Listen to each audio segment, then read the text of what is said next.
Oh no, I lost my pen. You can borrow mine. Thanks. I lost something once. I lost something I couldn't live without. My identity.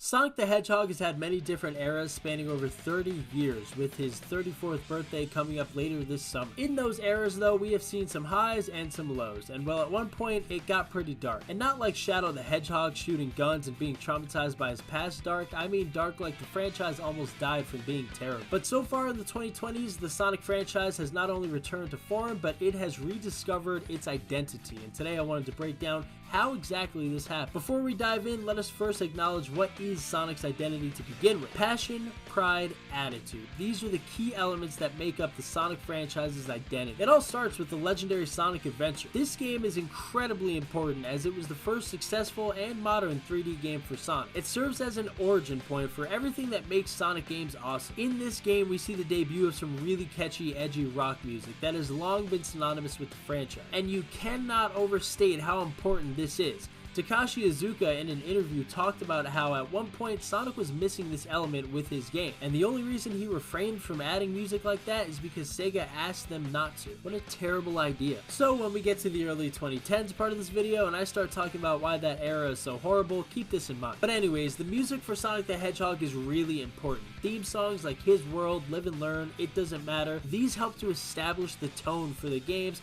along with providing a way to relive the glory days without actually having to play the game. And the proof for that is pretty simple. Every event that you see with Sonic the Hedgehog being featured, you see fans celebrating by singing the music from this great franchise. It got to the point where the Sonic Symphony was created, a worldwide tour that would celebrate the greatest hits and music from the franchise. And that's just the music part of this. Now we get to the games. Sonic Adventure 1, 2, Sonic Heroes, Sonic Riders, Shadow the Hedgehog, hell, even the Sonic Advance games, they all took so much of this identity and implemented it into the gameplay. Like rail grinding in Sonic Adventure 2 or shooting literal guns in Shadow the Hedgehog, not to mention the cool futuristic hoverboards in Sonic Riders. Takashi Iizuka said that when Sonic Team came to the USA in San Francisco, they decided to take what was popular at the time and use it for the iconic Sonic Adventure 2, and thank God that it happened to be the early 2000s, because when I say passion, pride, and attitude, what I really mean to say is 2000s.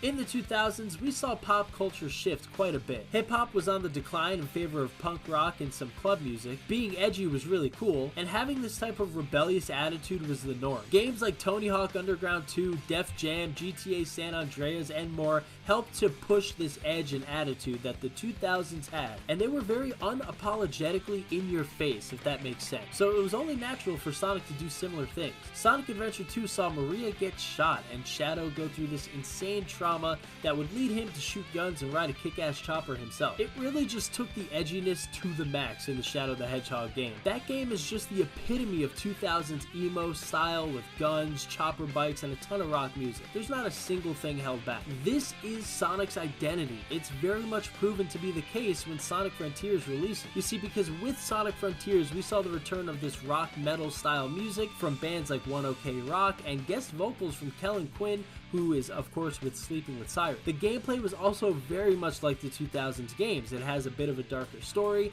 there's insane boss fights, and again, not much is held back. They really go for it. To me, Sonic Frontiers is a love letter to the 2000s.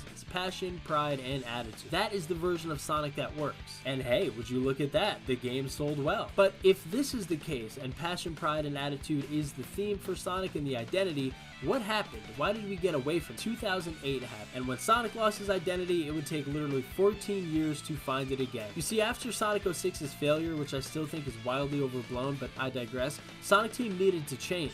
And what used to be a consistent formula for the team was scrapped in favor of what would be known as modern Sonic even today. This meant that there were less rock songs and more, I don't even know how to describe it, so I guess family friendly. Not that the 2000 songs were like rated R and not family friendly, but they were filled with attitude. And that's just missing from the 2010 Sonic game. Like Sonic Colors just has no aura at all. And from a gameplay perspective, they shifted to boosting mechanics and aim locks for the homing attack. They really saturated the gameplay to make it feel like a type of mobile game. Think Temple Run. Like like it's not that hard to just hit LB and RB and do side steps all the while you blow through the stage with little reason to explore. And don't even get me started on the 2D implementation, it's still so terrible. Oh, and by the way, there was a werehog, which I have no idea what they were doing. It honestly just speaks to how random the 2010s were, and I mean that in the worst way possible. This is rock bottom. Sonic Unleashed, Sonic Generations, Sonic Colors, Sonic Lost World, and Sonic Forces. And I understand it all starts in 2008, which is not technically the 2010s, but the 2010 style of Sonic starts with Sonic Unleashed. And it wasn't until Sonic Frontiers released that we found out it was indeed Sega's final chance to get it right,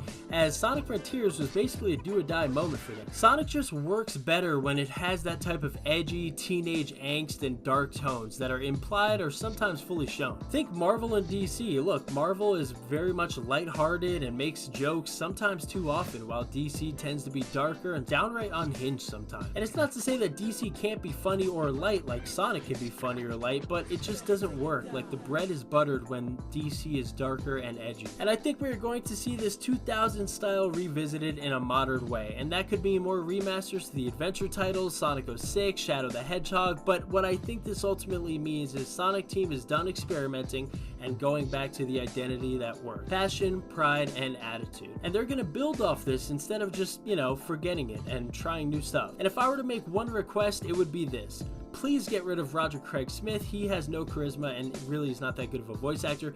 Please change the Sonic model. The new one in current one is really stale and boring and overplayed. And if you remaster any of the adventure games, don't change anything, including the core parts. Just honestly update the graphics and port the game everywhere. Plus, give us some bonus content that we might have missed out on. Oh, and more rock songs, please. Okay, so that was a bit more than one request, but I digress. What do you all think, though? Has Sonic returned to form, or is Sega still a ways off from getting Sonic back on track? Let me know in the comment section down below, and thank you all for checking out this video. Hope to see you all in the next one, but until then, peace.